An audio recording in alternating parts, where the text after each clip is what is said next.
واشد کنم میں segment story line 360 مروچی سٹوری لائن 360 میں گما انچی شخصیتی نشتہ جو کہ سیادی و سیاسی پڑچی داری بلے آئیے کار اور آئیے فکر جیسے ادبی پڑے تو کبھی بعض یسنا اور انچو مگندی کہ آئیے ایک انچی تھنک ٹینک کی قائم کوتا کہ چی وڑا بلوچستان تو کا پاکستان تو کا ادبت جیسے حوصلہ افزائی بیدا محلوکی تو کا اور شعور پیدا بکا کہ یہ پیڑے تو کبھی علمی کے کار کنک بھی تھی مگندی کہ آئیے سیاست جیسے انچی سیاستی نہیں جو روایتی سیاست ٹھیکیداری سرداری ای والا جیسے آئی سیاست تو کبھی حصہ نہ داری آئیے مول مراد کراچی آئے گے اور مروچی جیسے آئیے میں اسٹوڈیو آتا آئیے وزٹ بارے بھی معلوم کریں اور آئیے سیاسی اور جو انوگی کے آئی ادب تو کا یہ پیڑا جیسے آواتی خدمات سر انجام دے گے آئیے بارے بھی معلومات کریں اور میں یہ گما گپ اتران کریں کہ آئی وتی چی نقطۂ نظر ایرکن تھے کہ ای وحدہ جو بلوچستان تو کا سیاسی صورتحال یا عید کی بحرانہ آج ہو چاری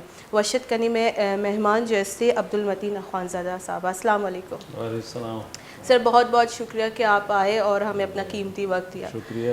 جی سر سب سے پہلے جاننا چاہوں گی کہ آپ کا جو ہے وزٹ آپ کے وزٹ کا کیا مقصد تھا اور آپ کراچی میں جو آئے ہیں اس حوالے سے ذرا بتائیے گا اور آپ کے آگے کیا جو ہے کیا آپ کے جو ہے اپنے شیڈیول بنایا ہوا ہے جیسے کراچی یونیورسٹی آپ آج بھی گئے تو آگے کا بتائیے. شکریہ واش نیوز کے تمام ٹیم کا آپ کا خصوصی طور پہ. ہم بنیادی طور پہ ایک مجلس فکر و دانش ایک تھنک ٹینک کے طور پہ ایک علمی اور فکری مکالمے ڈائلاگ کے طور پہ ایک ورکنگ کر رہے ہیں پچھلے 4-5 سالوں سے. ظاہر ہے کہ اس وقت ایک سیاسی گھٹن ہے, ایک جمود ہے, پوری سوسائٹی آ کے ایک لحاظ سے ہم ایک بحران کے اندر پھنس گئے ہیں. ہمیں سماجی مسائل کا تو پہلے سے سامنا تھا لیکن اس وقت معاشی صورتحال سیاسی صورتحال بھی بہت گمبھیر ہو گئی ہے اور قومی سطح پہ بھی خود بلوچستان کے اندر بھی ہم آ کے ایسے مسائل اور ایسے سوالات کے اندر پھنس کر رہ گئے ہیں کہ جس کا علمی سطح پہ سماجی سطح پہ ایک مکالمے اور ڈائلاگ کی سطح پہ مل کر ہم اپنی بات سلیقے سے کرنے کا اور دوسری کی بات بہت اچھے طریقے سے سننے کی رواداری کا مظاہرہ نہیں کریں گے تو ممکن نہیں ہے کہ ہم ان مسائل سے نکل سکیں.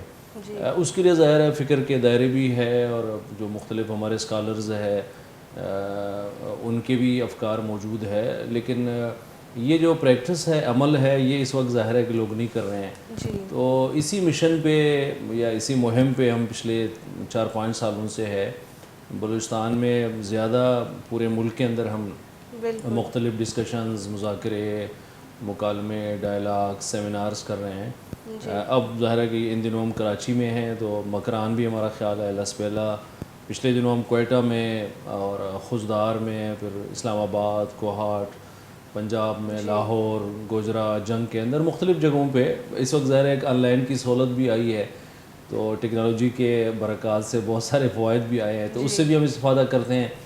براہ راست بالمشافہ بھی اہل علم سے نوجوانوں سے خواتین سے خاص کر طلباء اور طالبات سے مدارس کے لوگوں سے مختلف جو معاشرے کے اندر مختلف دائروں کے اندر لوگ کام کر رہے ہیں ان سے مل کے ہم ایک مکالمے کی کوشش کر رہے ہیں. جی خانزادہ صاحب ہم دیکھتے ہیں کہ بلوچستان میں جب صوبائی اسمبلی ہے وہاں پہ لوگ بہت بڑی بڑی باتیں کرتے ہیں تعلیمی جو ہے فروغ کے لیے بہت باتیں کرتے ہیں بڑے اعداد و شمار بتاتے ہیں کہ یعنی بلوچستان میں اس وقت تعلیم کی کیا صورتحال ہے ادب سے کتنے لوگ محروم ہیں لیکن عملی جو ہے وہ کام نہیں کرتے. تو آپ نہیں سمجھتے کہ عملی کام کرنے کی بلوچستان میں بہت زیادہ ضرورت ہے؟ جی ظاہر ہے کہ عمل سے ہی زندگی بنتی ہے. اگر آپ صرف افکار پیش کریں یا صرف دعوے کریں ہمارے اسمبلی ممبران تو خیر افکار سے اور دماغ سے خالی لوگ ہوتے ہیں ان کے یہاں کوئی اس طرح کا ویژن نہیں ہے. بدقسمتی سے ہماری سیاست اس وقت ایک لحاظ سے ٹھیکیداری پہ یا کمیشن پہ مراد پہ تبدیل ہو گئی ہے. بلوچستان وہ بدقسمت صوبہ ہے کہ جس کے پاس سب سے زیادہ ذخائر ہے جس کے پاس ساحل ہے جس کے پاس زراعت کے لیے ایک بہت زرخیز علاقہ ہے لائیو سٹاک ہے.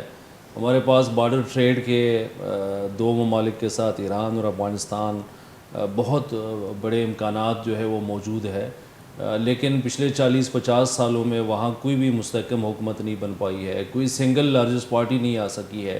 یہ ہمارے سیاست کا المیہ ہے کہ جب بھی مخلوط حکومتیں بنتی ہے تو آپس میں کنچا تانی پہ مشتمل ہوتی ہے. اس وقت تو پچھلے 15-20-25 سالوں میں ایک بدقسمتی یہ آئی ہے یعنی بہت دھڑلے سے بہت بے شرمی سے ڈٹائی سے 50-60%, 70% وسائل وہ کمیشن کے مد میں لے جاتے ہیں.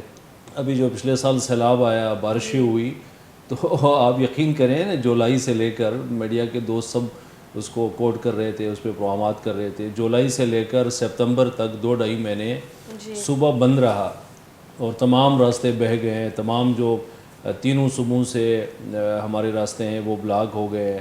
لاکھوں لوگ ایک لحاظ سے محصور ہو گئے. لیکن ہمارے حکمرانوں کو, ہمارے بیوروکریسی کو بھی, جو اشرافیہ ہے, اسٹیٹس کو کے علمبردار لوگ ہیں, انہیں کوئی فرق نہیں پڑا. یہ اس وقت ایک بدقسمتی ہے کہ وہاں ایک استبل ہے, اسمبلی اس کو ہم نہیں کہہ سکتے ہیں, وہ اس میں شیر ہے, اس میں زیادہ بہادر ہے کہ وہ وفاق سے قرارداد منظور کرے, خود قانون سازی نہیں کرتے ہیں.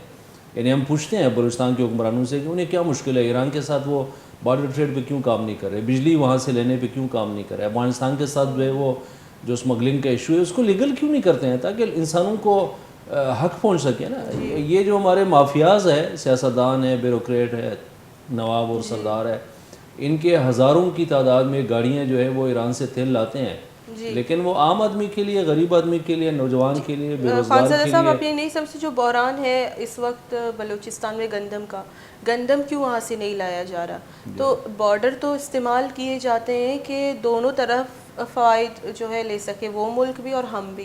تو یہ جو اس وقت جو ایک سنگین بحران میں ہے بلوچستان گندم کے, اس کے لیے بھی وفاق کی جانب کیوں دیکھ رہے ہیں؟ 18ویں ترمیم ہمیں اتنا جو ہے خود مختار نہیں کرتی کہ ہم اپنے بارڈر کو کس طرح استعمال کر سکتے ہیں. 18ویں ترمیم تو ہمیں بارڈر ٹریڈ پہ بھی خود مختار کرتی ہے, قانون سازی پہ بھی اختیار دیتی ہے, محکموں کو خود حرکت دینے کا, ایجوکیشن کی آپ نے بات کی, اس میں کوالٹی لانے کا, تمام معاملات کو بہتر سے بہتر کرنے کا. لیکن ہمارے یہاں یعنی بے شرمی اور بدقسمتی یہ ہے کہ اس 18ویں ترمیم کو انہوں نے اختیارات کو غلط اور ناجائز طور پہ استعمال کرنے کا, وسائل کو ضائع کرنے کے لیے استعمال کر رہے ہیں.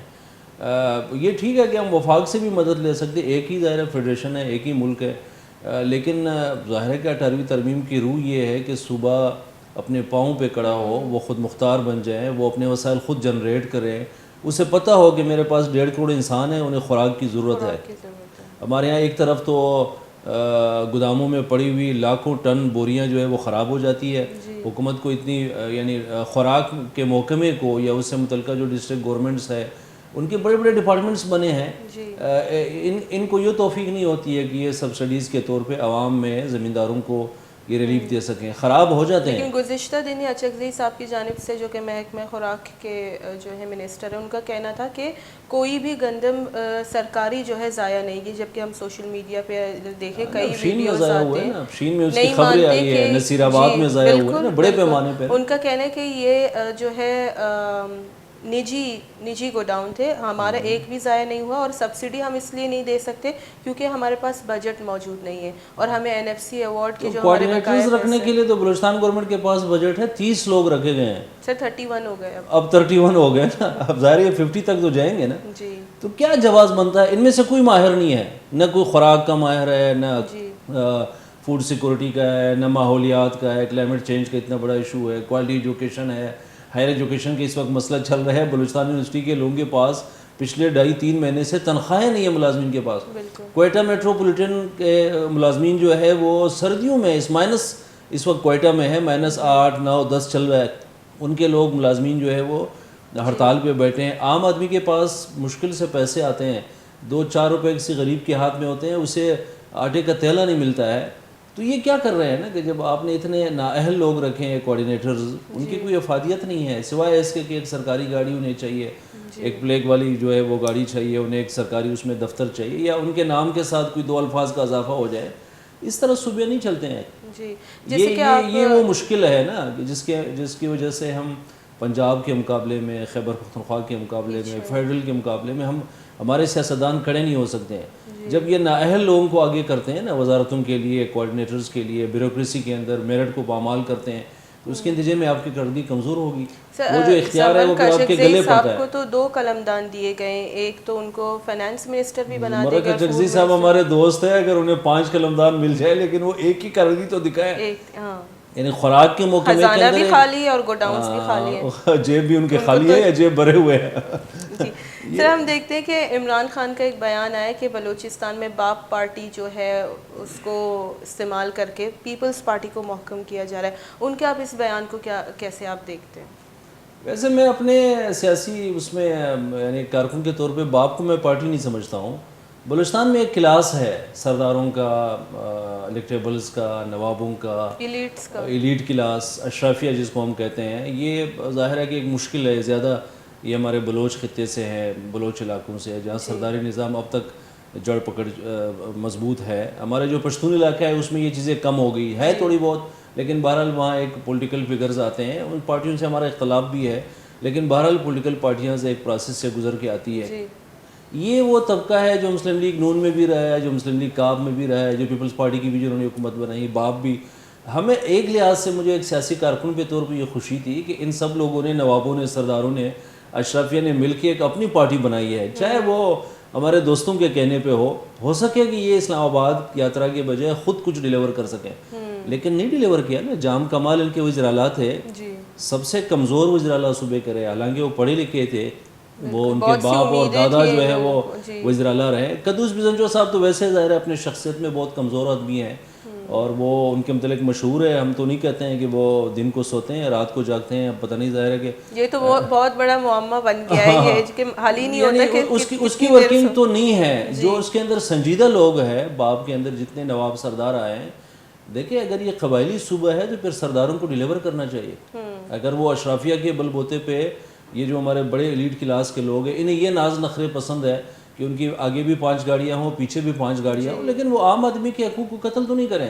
اس وقت اگر آپ کے پاس اس سردی میں، اس غریبی میں، اس قحط میں آپ کے پاس کوئی 5 روپے ہے اور ہماری سرکار جو ہے وہ آپ کو آٹے کا 20 کلو تیلہ جو ہے وہ نہیں کر سکتے ہیں. کل سندھ میں ایک آدمی فوت ہوا ہے، شہید ہوا ہے. آج کوئٹہ میں کوشش کی گئی کہ ایک غریب آدمی آیا، اس نے کہا کہ میں خودکشی کرنا چاہوں گا. ظاہر ہے اگر گھر میں خواتین کو، بچوں کو، بچیوں کو، معذور لوگوں کو اس وقت آٹا بھی میسر نہ ہو. جی آج تو زرکون روڈ پہ عورتیں، خواتین برقع پہن کے نکل گئی تھیں. کیا کریں گے نا اس سردی میں؟ اگر آپ کے پاس گیس نہیں ہے، آپ کے پاس بجلی نہیں ہے، آپ خوراک لوگوں کو فراہم نہیں کر سکتے ہیں، تو پھر حکمرانی کس نام کا ہے نا. یہ جو عوام بیچارے محنت کر کے ان سے اب ٹیکس لے کے، ان کے خون پسینہ ایک کر کے دن بھر وہ محنت کرتے ہیں.